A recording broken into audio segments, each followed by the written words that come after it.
Israeli আগ্রাসনে অবরুদ্ধ গাজায় বোমার আঘাতে উড়ছে মানুষের মৃতদেহের খণ্ড খণ্ড অংশ।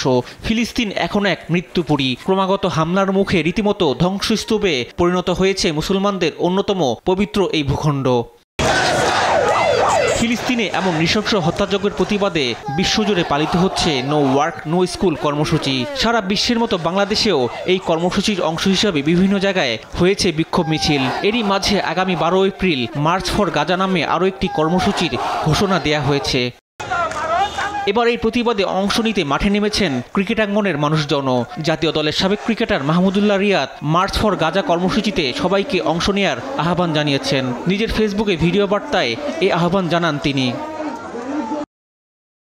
আগামী 12 এপ্রিল শনিবার বিকাল 3টায় শাহবাগ থেকে মানিক মিয়া অ্যাভিনিউ অভিমুখে মার্চ ফর গাজা শিরোনামে একটি কর্মসূচি আয়োজিত হতে যাচ্ছে। আসুন আমরা সবাই মিলে সর্বস্তরের মানুষ এই বিক্ষোভ মিছিলে অংশগ্রহণ করি এবং গাজাবাসীর প্রতি আমাদের পূর্ণ সমর্থন পুরো বিশ্বকে জানিয়ে দিই। এদিকে বাংলাদেশের জাতীয় দলের একাধিক ক্রিকেটার মুশফিকুর রহিম, তাসকিন আহমেদ কিংবা নুরুল হাসান সোহানদের সামাজিক যোগাযোগ মাধ্যমে এখন ফিলিস্তিনের জন্য প্রার্থনা আর সহমর্মিতার বাণী। ইফাত আঞ্জুম, দেশ টিভি, স্পোর্টস ডেস্ক।